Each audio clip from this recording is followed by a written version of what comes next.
اللهم صل على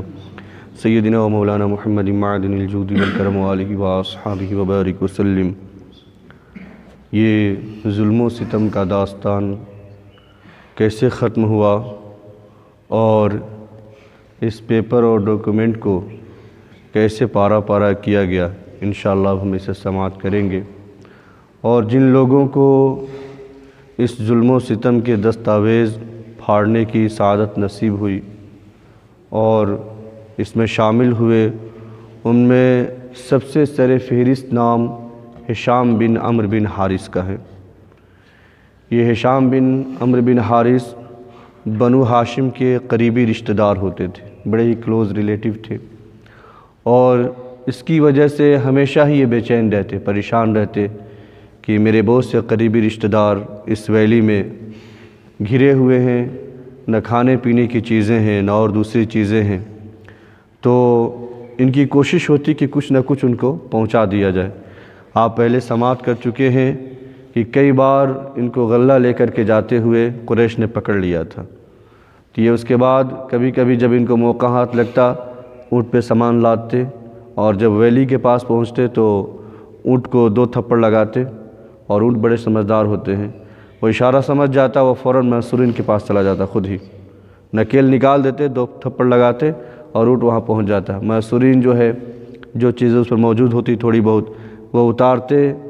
اور سامان لے لیتے، اس کے بعد دوبارہ سے اونٹ کو ادھر سے ہٹا دیتے تو اپنے مالک کے پاس پہنچ جایا کرتا تھا۔ اس طرح سے انہوں نے ان ایام میں مسلمانوں کی کافی مدد کی۔ تو ہشام بن عمرو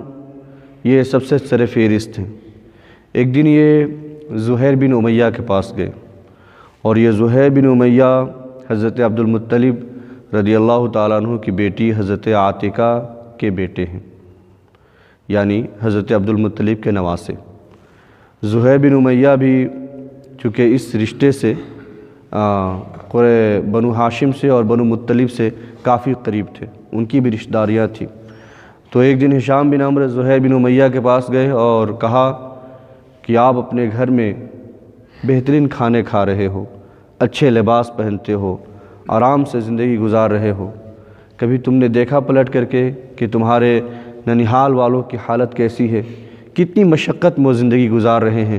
نہ ان کے پاس کھانے کی چیزیں ہیں نہ پہننے کی چیزیں ہیں، ان کے بچے بھوک سے تڑپ رہے ہیں، بلک رہے ہیں، رو رہے ہیں۔ تم مجھے ایک بات بتاؤ کہ تم یہی ایکشن اگر قریش کے خلاف لیتے، ابو الحکم یعنی ابو جہل کے ننیہال کے خلاف لیتے، اور تم ابو جہل کو بلاتے کہ آؤ میرے ساتھ شریک ہو جاؤ، تو ابو جہل کبھی تمہارے ساتھ شریک ہوتا؟ جس طرح تمہارے ننیہال کے خلاف ایکشن لیا گیا ہے اور ان کا بائیکاٹ کیا گیا ہے، اور تم ان لوگوں کا ساتھ دے رہے ہو، اگر ان کے ننیہال کے خلاف کرتے یہ کام تو وہ تمہارا ساتھ ہرگز نہ دیتے۔ تو زہیر بن امیہ نے کہا بات تو صحیح کہہ رہے ہو، لیکن مجھے بڑا افسوس ہے اس بات پر، لیکن میں اکیلے کیا کر سکتا ہوں؟ اگر کوئی میرے ساتھ ہوتا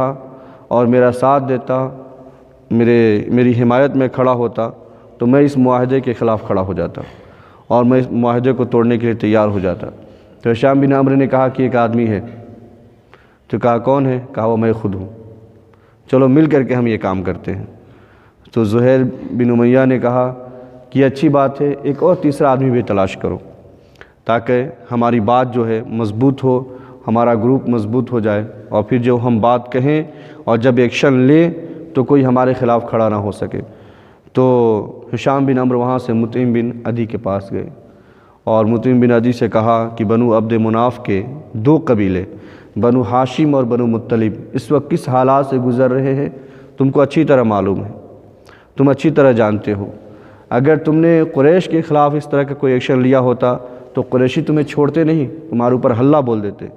لیکن تمہارے قبیلے کے، تمہارے گروپ کے 2 قبیلوں پر ایکشن لیا گیا ہے اور تم خاموش بیٹھے ہوئے ہو، کوئی تمہاری طرف سے رسپانس نہیں ہے، کوئی تمہاری طرف سے ہلچل نہیں ہے کہ ہاں اس کو کیسے ختم کیا جائے۔ تو مطعم بن عدی نے کہا کہ میں اکیلا آدمی کیا کر سکتا ہوں، پوری قوم کے خلاف میں کیسے کھڑا ہو سکتا ہوں؟ تو